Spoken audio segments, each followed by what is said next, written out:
சதுரங்க பிரியர்கள் அனைவருக்கும் வணக்கம். இன்னைக்கு நம்ம பார்க்க போகிற வீடியோவோட கேண்டிடேட்ஸில் சுற்று 7லேருந்து ஒரு ஆட்டத்தை பார்க்கலாம். இந்த ஆட்டம் வந்து பார்த்திங்கன்னா அலிதுசா ஃபிரூஷாக்கும் குகேஷ்க்கும் நடந்தது. இந்த ஆட்டத்துக்குள்ளே போகிறதுக்கு முன்னாடி ஒரே ஒரு ரிமைண்டர் என்ன அப்படின்னா, நம்ம ஏப்ரல் 14 அன்றைக்கி நம்ம செஸ் கிளப்பில் நடக்கக்கூடிய சைமல்டேனியஸ் எக்ஸிபிஷனை பற்றின ஒரு ரிமைண்டர் தான் அது. So IM V Saravanan sir அவர்கள் வந்து பார்த்திங்கன்னா சைமல் ஹோஸ்ட்டாக வந்து இங்கே வராரு. இன்கேஸ் நீங்கள் இன்ட்ரெஸ்ட்டாக இருந்தீங்க அப்படின்னா உங்களோட பதிவை தொடங்கலாம். இப்போ இந்த கேமை பார்க்க ஆரம்பிச்சிடலாம். வித் ஒயிட் பீசஸ் அலிதுசா ஃபெரூஷா வந்து பார்த்திங்கன்னா கேம் D4 ஓப்பன் பண்ணுறாரு. இதுக்கு ரிப்ளை நைட் F6 இருக்குது. ஸோ இங்கே வந்து ஒரு டிப்பிக்கலான ஒரு குயின்ஸ் பான் ஓப்பனிங் நம்ம வந்து ஜென்ரலாக ஒரு குயின்ஸ் கேம்பிட் டிக்ளைன் அல்லது வந்து பார்த்திங்கன்னா தராஷ், ஸோ இந்த மாதிரி ஏதாவது ஒன்று நம்ம வந்து எதிர்பார்ப்போம். அல்லது ஒரு நிம்ஸோ இண்டியன் செட்டப். பட் அவர் வந்து பிஷப் F4 டினோட் பண்ணுறதுனால இது வந்து ஒரு லண்டன் சிஸ்டம் அப்படின்னு சொல்லலாம். ஆர் ஒரு அக்ஸலரேட்டர் லண்டன் சிஸ்டம் சொல்லலாம். ஏன்னா ஃபஸ்ட்டே பிஷப் இங்கே வைக்கிறாரு. ஸோ பிஷப் F4க்கு அப்புறம் pawn to D5, porn to D5க்கு அப்புறம் பான் டு E3 விளையாடி அந்த பிரமிட் ஸ்ட்ரக்சர் வந்து ஃபார்ம் பண்ணுவாங்களே அதுக்கு தயாராகிறாரு. பட் உடனே வந்து C5 விளையாடுறாரு. அதாவது லண்டன் சிஸ்டம்க்கு அகெயின்ஸ்டாக வந்து பெஸ்ட்டு ஆப்ஷன் வந்து பார்த்திங்கன்னா இந்த ஆப்ஷன் தான். அதாவது C5 இயர்லியாக அட்வான்ஸ் பண்ணுறது ரொம்ப ரொம்ப ஒரு பெஸ்ட் ஆப்ஷனாக வந்து கன்சிடர் பண்ணுறாங்க. இது ஒரு செகண்ட் ஆப்ஷன் வந்து பார்த்திங்கன்னா பிஷப்பை ஃபேன்ஷட்டை பண்ணி விளையாடுறது, ஸோ லைக் கிங்ஸ் இண்டியன் மாதிரி. பட் கேமில் வந்து பார்த்திங்கன்னா இந்த மாதிரி C5. ஸோ நைட் F3க்கு அப்புறம் பான் டு E6, அதுக்கப்புறம் நைட் BD2, நைட் BD2க்கு அப்புறம் குயின் B6 போயிட்டு B2 பான் அட்டாக் பண்ணுறாரு. அதுக்கப்புறம் ரூக் B1 மூலயமா அதை டிஃபெண்ட் பண்ணுறாரு. So C takes D4 insert பண்ண உடனே E takes D4 பார்க்குறோம். பிஷப் D7 டெவலப் பண்ணுறாரு. ஸோ தட் நைட்டும் ஓகே, பிஷப்க்கு வந்து ஸ்கோப் கிடையாது. பட் ஓகே, பிஷப் D7 ஆடுறாரு. மேபி C பான் வந்து பார்த்திங்கன்னா நம்ம ஆல்ரெடி முன்னாடி மூவ் பண்ணிட்டோம் அண்ட் எக்ஸ்சேஞ்சும் பண்ணிட்டோம். அதனால் நைட் C6 வந்து பார்த்திங்கன்னா ஃபாலோ அப் இருக்கலாம். பான் C3 விளையாடி அந்த ஃபைல வந்து பார்த்திங்கன்னா அந்த பானுக்கு வந்து சப்போர்ட் கொடுக்குறாரு, சென்டர் பானுக்கு. பிஷப் B5 வந்துட்டு எக்ஸ்சேஞ்ச் பண்ணுறாரு இந்த இடத்துல. H4க்கு அப்புறம் நைட் D7 டெவலப் பண்ணுறாரு.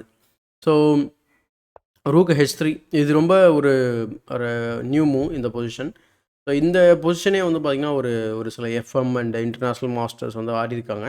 3 கேம் இருக்குது. இந்த 3 கேம்லேயுமே வந்து பார்த்திங்கன்னா H5, பிஷப் டெக்ஸ் B5 இதெல்லாம் தான் main move. And computer recommend பண்ணுறது நைட் டு E5. அண்ட் இங்கே அலிதுசா விளையாடுற மூவ் வந்து பார்த்திங்கன்னா கம்ப்யூட்டரில் இல்லை, அதாவது டாப் 5 மூவ்ஸில் கிடையாது. ஓகேங்களா, லிஸ்ட்டில் இல்லை அப்படின்ற மாதிரி இருக்குது. ஸோ ரூக் H3, அதுக்கப்புறம் bishop E7 and then pawn to H5. So pawn to H5க்கு அப்புறம் அவர் பான் H6 விளையாடு. ஏன்னா அட்வான்ஸ் பண்ணிகிட்டே வந்து பான் ஸ்ட்ரக்சர் டேமேஜ் பண்ணக்கூடாதுன்னு சொல்லி H6 ஆடிடுறாரு. ஆடினதுக்கப்புறம் A4 2 பக்கமும் விளையாடுறாரு. ரொம்ப இன்ட்ரெஸ்டிங்காக இருக்குது. அந்த பிஷப் ஒரு கொஸ்டின் மார்க், வெட்ட போறியா இல்லை ஓட போறியா அப்படிங்கிறது தான். ஸோ அவர் வந்து வெட்டிடுறாரு. வெட்டினதுக்கப்புறம் கிங்காலே வந்து வெட்டிடுறாரு. இது வந்து பார்த்திங்கன்னா லண்டன் சிஸ்டமில் ஜென்ரலாக இந்த பிஷப் நீங்கள் இங்கே ட்ரேட் பண்ணுறதை பார்த்துருப்பீங்க. அப்போ வந்து ஹெச் பானில் வெட்டும்போது இந்த H5 வந்து ஓப்பன் ஆகிருக்கும். அப்போது என்ன பண்ணுவாங்க அப்படின்னா, கேசல் பண்ணதுக்கப்புறம் ரூக்கை வந்து இந்த பக்கம் கொண்டு போகிறது ரொம்ப டஃப்பாக இருக்கும். ஏன்னா நிறைய லண்டன் சிஸ்டம் பிளேயர் வந்து பார்த்திங்கன்னா கிங் சைட் கேசல் பண்ணுவாங்க. ஆனால் இங்கே கேசல் பண்ணதுக்கப்புறம் எப்படியோ இந்த ரூக் அங்கே வந்துச்சு அப்படிங்கிற மாதிரி இருக்குது. அதாவது அதுதான் விஷயம். ஸோ ஆர்டிஃபிஷியலாக கேஸ்லிங் ஆல்ரெடி பண்ணியாச்சுன்றது தான். ஸோ இது ரொம்ப ட்ரிக்கியான ஒரு பொசிஷன் வச்சுக்கோங்களேன். ஏன்னா அடுத்து ரூக் G3 அட்டாக் பண்ணுறதுக்கு தயாராகிட்டு இருக்கிறாரு ஒயிட்டு. அதெல்லாம் வந்து பரவாயில்ல அப்படின்னு சொல்லிட்டு கேசல் பண்ணுறாரு குகேஷ் குயின் அதே சைடில் கிங் சைடில், king to G1. So just அந்த ப்ரொஃப்ளாக்டிக்காக எந்த ஒரு செக்கும் வரக்கூடாது அப்படின்றது தான் ஐடியா. ஜஸ்ட் குயின் C6 விளையாடுறாரு. குயின் C6க்கு அப்புறம் நைட் டு E5. ஆனால் இப்போ குயின் C6 வச்சா நைட் E5 ரொம்ப டெம்டிங்கான மூவ். யார் வேணால் அதை கன்சிடர் பண்ணுவாங்க. அப்படி இருக்கும்போது விளையாடுறாங்க. காரணம் என்ன, எக்ஸ்சேஞ்ச் பண்ண பார்க்குறாரு. ஸோ நைட் டெக்ஸ் E5, அதுக்கப்புறம் D Tex E5, night to D7 வராரு. அதுக்கப்புறம் ரூக் G3. ஸோ இங்கே வந்து G பானை பின் பண்ணுறாரு. அதனால் கிங்கை மூவ் பண்ணிடுறாரு. A5 மூவ் பண்ணுறாரு. அதுக்கப்புறம் குயின் C7. ஸோ குயின் C7க்கு அப்புறம் அந்த பான் மேலே வந்து ப்ரெஷர் பில்டப் ஆகுது. ஸோ நைட் F3, நைட் F3க்கு அப்புறம் குயின் டெக்ஸ் A5. இங்கே தான் வந்து பார்த்திங்கன்னா அலிதுசா வந்து ஒரு பானை வந்து இங்கே வந்து பார்த்திங்கன்னா கொடுத்துருக்காரு. ஆக்சுவலாக இப்போதைக்கு வந்து குகேஷ் வந்து ஒரு பான் அப்பில் இருக்கிறாரு. இப்போ நம்ம வந்து 20வது மூவ் வந்து பார்க்க போகிறோம். அதான் பான் C4. இப்போ டைம் சிச்சுவேஷன் வந்து பார்த்திங்கன்னா ஃபிரூஷாக்கு 23 நிமிஷம் இருக்குது, குகேஷ்க்கு 41 நிமிஷம் இருக்குது. ஸோ இந்த டைம் சிச்சுவேஷன் சொல்கிறதுக்கு முக்கியமான காரணம் என்ன அப்படின்னா, இந்த கேமில் டைம் வந்து ரொம்ப ரொம்ப முக்கியமான ஒரு பங்கு வகிச்சிருக்கும். ஸோ அதனால தான் ரூக் G8 போகிறாரு. மேபி ஓப்பன் பொசிஷன் வந்து ஓப்பன் ஆனாலும் பரவாயில்ல அப்படின்னு சொல்லி எதிர்பார்க்குறாரு. என்னமோ ரூக் டு G8 வந்து விளையாடுறாரு. இந்த இடத்துல ரூக் G8க்கு அப்புறம் ரூக் A1 விளையாடி குயின் மேலே டைம் கெயின் பண்ணுறாரு. அப்படி கெயின் பண்ண உடனே அவர் என்ன பண்ணுறாரு, குயின் B4க்கு போயிடுறாரு. ஸோ இந்த பொசிஷனில் சப்போஸ் இந்த டென்ஷனை ரிலீவ் பண்ணலாமே, ஏன்னா இது ஒரு வீக் பானாக இருக்குது, நம்ம ஏன் ட்ரேட் பண்ணக்கூடாது அப்படின்னு நினச்சா கண்டிப்பாக அதுவும் பண்ணலாம். C takes D5. So C takes D5க்கு அப்புறம் குயின் டெக்ஸ் D5, அதுக்கப்புறம் queen takes D5 and then pawn takes D5. So then அதுக்கப்புறம் ரூக் D1 போட்டு பானை வந்து டார்கெட் பண்ணலாம். அதனால் அந்த பான் அவருக்கு திரும்ப கிடச்சுன்னு வச்சுக்கோங்களேன். ஸோ ஓவராலாக வந்து பார்த்திங்கன்னா இந்த பொசிஷனில் யார் வந்து பெட்டராக இருக்காங்க அப்படின்னு சிம்பிளாக கேட்டிங்க அப்படின்னா, it is black is the one who is slightly better. ஏன்னா அவரோட பீஸ் பிளேஸ்மெண்ட் இது அட் ஃபர்ஸ்ட் சைட் நம்ம வந்து ஓப்பனிங்கில் டிஸ்கஷன் பண்ணும்போது ரொம்ப கிரேட் ஐடியா மாதிரி தெரிஞ்சது. குயின்லாம் இல்லாத போது பெருசாக நம்ம த்ரெட் எதுவும் இந்த பக்கம் க்ரியேட் பண்ண முடியாதனால இது ரொம்ப ஒரு மிஸ்பிளேஸ்டு பீஸாக தெரியுது. ஒன்றும் கிடையாது, ஜஸ்ட் இந்த நைட்டை மூவ் பண்ணிட்டு இங்கே கொண்டு வந்துடலாம். அதுக்கு கொஞ்சம் டைம் ஆகும், அவ்வளோதான். அதனால் பிளாக்கோட ஸ்ட்ரக்சர் இது எல்லாமே வந்து பார்த்திங்கன்னா நல்லா பக்காவாக இருக்குது அப்படிங்கிறது தான் ஐடியா. ஸோ கேமில் வந்து பார்த்திங்கன்னா ரூக் A1 வந்து விளையாடுறாரு. ஸோ இங்கே வந்து குயின் அட்டாக் பண்ண உடனே அவர் குயின் B4ல் ஆக்டிவாக ஆடுறாரு. B3 போடுறாரு. B3க்கு அப்புறம் நைட் C5 வருது. B3யில் ப்ரெஷர் பில்டப் ஆகுது. நைட் டு D4 போட்டு நைட்டை சென்ட்ரலைஸ் பண்ணுறாரு. ரூக்குக்கும் வழி விடுறாரு. இதனால் B3யில் எந்த ஒரு பிரச்சனையும் இல்லை இப்போதைக்கு. அதுக்கப்புறம் குகேஷ் வந்து பார்த்திங்கன்னா ஒரு சூப்பரான ஒரு ஸ்கொயரில் நைட்டை வச்சு ரூக் மேலே டைம் கெயின் பண்ணோடனே அவர் ரூக் E3 வச்சு திரும்ப நைட் மேலே ப்ரெஷர் பண்ணுறாரு. இந்த இடத்துல குயின் C5 விளையாடின உடனே ரூக் டு C1 விளையாடி எக்ஸ்ரே பண்ணுறாரு. அதனால் அவர் ரூக் D8 வந்து விளையாடுறாரு. இந்த இடத்துல பான் டு B4 விளையாடி குயினை வந்து திரும்பவும் வந்து பார்த்திங்கன்னா துரத்துறதுக்கு முயற்சி பண்ணுறாரு. ஸோ அதனால் இந்த பானை சாக்ரிஃபைஸ் பண்ணுறாரு. இது ஒரு இன்ட்ரெஸ்டிங்கான ஒரு வேரியேஷனுக்குள்ளே குகேஷ் வந்து புஷ் பண்ணுறாரு. அப்படி புஷ் பண்ணதுக்கப்புறம் அந்த பான், அதாவது இப்போதைக்கு அலிரிசாஃப் ஃபிரூஷா 2 பான் டவுனாக இருக்கார். ஓகேங்களா? ஸோ இமேஜின் பண்ணுங்கள், இந்த 2 பான்ஸ் டவுனாக இருக்க சுச்சுவேஷனோட ஒரு என் கேம் பீஸ்லாம் லிக்விடேட் பண்ணால் என்ன ஆகும் அப்படின்னு நினச்சி பாருங்கள். It's a easy win for Gukesh.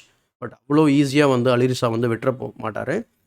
அதே மாதிரி இங்கே நம்ம 20 மூவுக்கு முன்னாடி பார்த்த டைமுக்கும் இப்போ இருக்க டைமுக்கும் நிறைய வித்தியாசம் இருக்குது. ஏன்னா இப்போ 26வது மூவ் பார்க்குறோம். ஆனால் டைம் வந்து பார்த்திங்கன்னா அலிரிசா ஃபிரூஷாவுக்கு 4 நிமிஷம் இருக்குது, குகேஷ்க்கு 13 நிமிஷம் இருக்குது.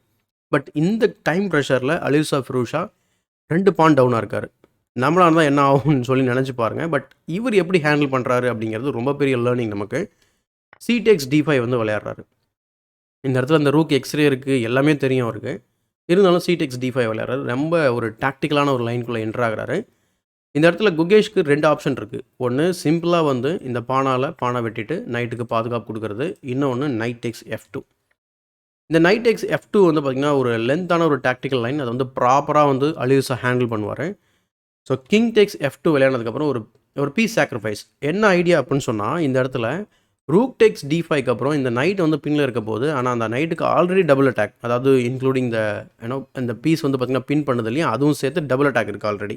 ஸோ அதனால் ரூக் டேக்ஸ் D5. ஆனால் அலிரிசாவால் இந்த ரூக் என்ன சொல்கிறது, நைட்டுக்கு தேவையான அளவுக்கு பாதுகாப்பு கொடுக்க முடியும். ஸோ எப்படி கொடுக்குறாரு அப்படிங்கிறத பாருங்கள். Rook E4, rook A D8, bishop E3, bishop C5. So அவர் வந்து பார்த்திங்கன்னா ஒவ்வொரு டிஃபெண்டராக ஆட் பண்ணுறாரு, ஒவ்வொரு அட்டாக்கராக இவர் விளையாடிட்டு இருக்கிறாரு. அண்ட் இந்த பொசிஷனில் வந்து அவர் என்ன பண்ணுறாரு அப்படின்னா, பிஷப் E3க்கு அப்புறம் அவர் குயின் A5 வந்து கன்சிடர் பண்ணியிருந்திருக்கலாம். இங்கே வந்து அவர் இந்த மாதிரி குயின் B3 வந்து அலோவ் பண்ணிடுறாரு. இதனால் குயின் ட்ரேட் பண்ணுறாரு. குயின் ட்ரேட் பண்ண உடனே அவர் கம்ப்ளீட்டாக அந்த பீஸ் வந்து பார்த்திங்கன்னா விட்டுறாரு. ஆனால் அலிரிசா ஏற்கனவே 3 பான் வந்து டவுனாக இருந்ததுனால இது வந்து பார்த்திங்கன்னா ஒரு நல்ல ஒரு காம்பன்சேஷன் வச்சுக்கோங்களேன். அதாவது ஒரு இம்பேலன்ஸ், நைட் வெர்சஸ் 3 பான்ஸ் இம்பேலன்ஸ். இந்த நைட் வெர்சஸ் 3 பான் இம்பேலன்ஸில் யாருக்கு பெனிஃபிட் இன் ஷார்ட் அப்படி கேட்டிங்கன்னா, 2 சினாரியோ நம்ம எக்ஸ்பிளைன் பண்ணால் உங்களுக்கு புரிஞ்சிடும். நீங்கள் வந்து நைட் வச்சுருக்கீங்க, உங்கள் ஆப்போனண்ட் வந்து 3 பான் வச்சுருக்காங்க அப்படின்னா, மிடில் கேமில் நீங்கள் இருந்தீங்கன்னா நீங்கள் அட்டாக் பண்ணிங்கன்னா தப்பிச்சிங்க. அதாவது நைட்டை வச்சு நீங்கள் ஃபோர்ஸ்டாக இப்போ லைக் வந்து பார்த்திங்கன்னா இவர்கிட்ட 3 பீஸ் இருக்குது. இந்த 3 பீஸை வச்சு கிங் அட்டாக் பண்ணணும். இல்லைனா அந்த வீக் பான்ஸை டார்கெட் பண்ணி எப்படியாச்சும் நீங்கள் அதை எடுத்துட்டிங்கன்னா ஓகே, அதாவது மிடில் கேமில். இல்லை ரொம்ப சிம்பிளிஃபை ஆயாச்சு, இல்லை 3 பானை என்னால் எதுவுமே பண்ண முடியல, என்னால் கிங்கை அட்டாக் பண்ண முடியல அப்படின்னா, என் கேம் போயிட்டாங்க அப்படின்னா யார் பான் வச்சுருக்காங்களோ அவங்க வின் பண்ணிவிடுவாங்க. ஓகேங்களா? ஸோ ரூக் டேக்ஸ் E3 வந்து விளையாடுறாரு. A5. இப்போ இவர்கிட்ட இருக்கிறது அது மட்டும்தான் அட்வான்டேஜ். ஸோ அதை ப்ரூஃப் பண்ணோம்னா புஷ் பண்ணி அவனை 2 கனெக்டட் பான்ஸ் புஷ் பண்ண போகிறாரு. பாப்போம் எப்படி போகுதுன்னு சொல்லிட்டு. Rook C7, pawn to A4, knight C5, rook A8. Rook A8க்கு அப்புறம் நைட் டு D7 போகிறாரு. ஸோ நைட் டு D7க்கு அப்புறம் அதாவது நைட் டு D7 என்னடா அது மூவ் அப்படின்ற மாதிரி இருக்கும். ஆனால் சூப்பரான ஒரு பிளானிங் வந்து போடுறாரு நைட் டு D7. அண்ட் இந்த பொசிஷனில் தான் வந்து பார்த்திங்கன்னா குகேஷ் வந்து பார்த்திங்கன்னா அன்ஃபார்ச்சுனேட்லி பிளண்டர் பண்ணிடுறாரு. இந்த இடத்துல அவர் என்ன விளையாடுறாரு அப்படின்னா, ப்ரொஃபலாக்டிக்காக கிங்கை வந்து மூவ் பண்ணிடுறாரு. இதனால் என்ன நடக்குது அப்படின்னா, கேமில் ரூக் F3 அலோவ் பண்ணிடுறாரு. அதனால் ரூக் டேக்ஸ் F7 வந்து இஸ் எ பாசிபிலிட்டி. ஏன்னா நைட் இந்த ஸ்கொயரை வந்து கவர் பண்ணுது. ஸோ இதுதான் வந்து இந்த நைட் D7ஓட ஐடியா. அண்ட் கோயிங் பேக், இங்கே என்ன கரெக்டான மூவாக இருக்கும் அப்படின்னு கேட்டிங்கன்னா, ஜஸ்ட் ஒரு 2 டெம்போ நமக்கு தேவைப்படுது. ஸோ அதுக்கு அவர் என்ன பண்ணியிருக்கணும் அப்படின்னா, லைக் இந்த இடத்துல கிங்கை மூவ் பண்ணுறதுக்கு பதில் அவர் என்ன பண்ணியிருக்கலாம் அப்படின்னா, ரூக் டு D2 செக். இப்போ நீங்கள் வந்து ஆப்வியஸ்லி பிளாக் பண்ணிங்க அப்படின்னா இது டெஃபினட்டாக பிளாக்குக்கு பெனிஃபிட்டு என்ன கேட்டிங்கன்னா. ஏன்னா நம்ம லிக்விடேட் பண்ண இந்த பாஸ் பான்ஸ் வந்து பார்த்திங்கன்னா ஸ்ட்ராங் ஆகிடும். ஸோ ரொம்ப கஷ்டமாக இருக்குன்னு வச்சுக்கோங்களேன். அதனால் கிங்கை தான் மூவ் பண்ணணும். கிங்கை மூவ் பண்ணிங்க அப்படின்னு சொன்னால் ரூக் D1 செக் வரும், king H2 and then pawn to B5. So அந்த பாஸ் பண்ண கனெக்ட் பண்ணிக்கலாம். கனெக்ட் பண்ணதுக்கப்புறம் சரிங்க, இப்போ நம்ம ரூக் F3 விளையாட என்ன பிரச்சனை, ரொம்ப இன்ட்ரெஸ்டிங்காக இருக்கும் ரூக் F3. இப்போது நம்மக்கிட்ட ஒரு ஆப்ஷன் என்ன அப்படின்னா ரூக் டு D4. எங்க ரூக் F7 போக போகிறாங்க, அடுத்து 2 மூளை செக்மேட்டே தெரியுதுங்க அப்படின்ற மாதிரி நமக்கு தோணும். ஆனால் அதை டிஃபெண்ட் பண்ணுறதுக்கு நமக்கு ஒரு வழி இருக்குது. ரூக் டெக்ஸ் F7, அதுக்கப்புறம் ரூக் H4 செக் வைக்க முடியும். இப்போ அந்த பான் ட்ராப் ஆகும். பான் ட்ராப் ஆனதுக்கப்புறம் ஆஸ் யூஷுவல் இந்த கேமில் என்ன நடந்ததோ நைட் F8 விளையாடுவார். நைட் F8க்கு அப்புறம் த்ரெட் என்ன அப்படின்னா நைட் டு G6 செக், அதுக்கப்புறம் ரூக் டெக்ஸ் G7 செக்மேட். ஸோ 2 மூளை செக்மேட் ஆக போகுது. அதை தடுக்கிறதுக்கு இந்த move rook to G5 check. இதுக்கு இவ்வளோ பெரிய ரீமினரிங் வந்து குகேஷ் வந்து கண்டுபிடிச்சிருக்கணும். ஆனால் அவருக்கு அன்ஃபார்ச்சுனேட்லி டைம் வந்து ரொம்ப ரொம்ப லோவாக இருந்தார். King H3 and then game is ஈக்குவல்னு வச்சுக்கோங்களேன். அண்ட் இப்போ யாராவது ப்ராக்டிக்கலாக சான்சஸ் யாருக்கு அதிகமாக இருக்குன்னு கேட்டிங்கன்னா கண்டிப்பாக நான் பிளாக்னு தான் சொன்னேன். நான் 2 பான் வந்து பார்த்திங்கன்னா ரொம்ப ஸ்ட்ராங் ஆகிடும். இன்னும் ஜஸ்ட் 2 டெம்போ கொடுத்தா இருந்தால் போதும். பட் அலிரிசா வந்து அவ்வளோ ஈஸியாக வந்து அதை விட்டுற மாட்டார். பட் கேமில் வந்து பார்த்திங்கன்னா ஒரு கிங் H7 விளையாடின உடனே ரூக் F3 வராரு. இந்த ரீமெனவரிங் வந்து பார்த்திங்கன்னா கம்ப்ளீட்டாக மிஸ் பண்ணுறாரு. இதுக்கான முக்கியமான காரணம் என்ன அப்படின்னு நீங்கள் பார்த்தீங்கன்னா, அவருக்கு வந்து 1.25 நிமிஷம், அதாவது 1 நிமிஷம் 24 வினாடிகள் தான் இருந்திருக்கு கிளாக்கில். இவருக்கு அதை விட கம்மி 36 வினாடிகள். So rook F3 king H7 rook F3 pawn A3. ஏன்னா இப்போ வேறு வழி இல்லை. ஸோ பாஸ் பண்ண புஷ் பண்ணுறாரு. Rook takes F7, king H8 போகிறாரு, realising the mistake. And then knight to F8, knight to F8க்கு அப்புறம் pawn to A2, pawn to A2க்கு அப்புறம் it's just mate in 2. So knight G6 check. And then so இங்கே வந்து பார்த்திங்கன்னா time இருக்குது, but resign like just 2-3 seconds இருக்குது கிளாக்கில். But இங்கே வந்து குகேஷ் வந்து ரிசைன் பண்ணிடுறாரு. இது ரியலி ஒரு ஹார்ட் பிரேக்கிங் மூமெண்ட். ஏன்னா இவ்வளோ டைம் ப்ரெஷரில் என்ன சொல்கிறது, இந்த ஒரே ஒரு கிங் H7னால் வந்து பார்த்திங்கன்னா ஒரு சமமாக கொண்டு போயிருக்கக்கூடிய ஒரு ஆட்டத்தை வந்து இழக்க நேரிடுச்சு. பட் இந்த ரிசல்ட் வந்து பார்த்திங்கன்னா ரிசல்ட்ஸ் பேஜில் நம்ம வந்து பார்க்கும்போது இன்னும் உங்களுக்கு பெட்டராக வந்து புரியும். நம்ம ரிசல்ட்ஸ் பேஜ் நம்ம வந்து பார்த்துட்டு ஸ்டாண்டிங்ஸ் ஒரு முறை பார்த்துடலாம். நான் ஏற்கனவே மென்ஷன் பண்ணியிருந்தேன் லாஸ்ட் வீடியோவில். கடைசியில் யார் வந்து இந்த 7 ரவுண்ட்ஸ் முடிஞ்சதுக்கப்புறம் யார் டாப்பில் இருக்காங்களோ அவங்களுக்கு தான் வாய்ப்பு இருக்குது அப்படிங்கிற மாதிரி நான் சொல்லியிருப்பேன்.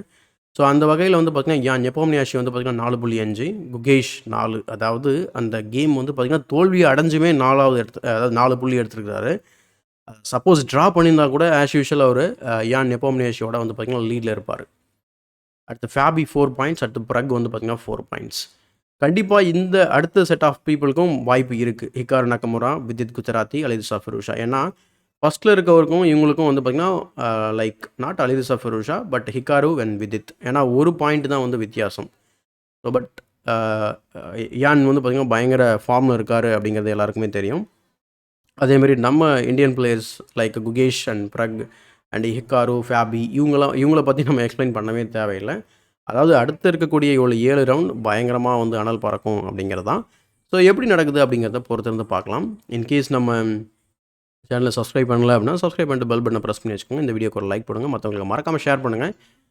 இதே மாதிரி ஒரு பயனுள்ள வீடியோவுடன் உங்களை சந்திக்கும் வரை உங்களிடமிருந்து விடைபெறுவது உங்கள் சதுரங்க சாணக்கியன்.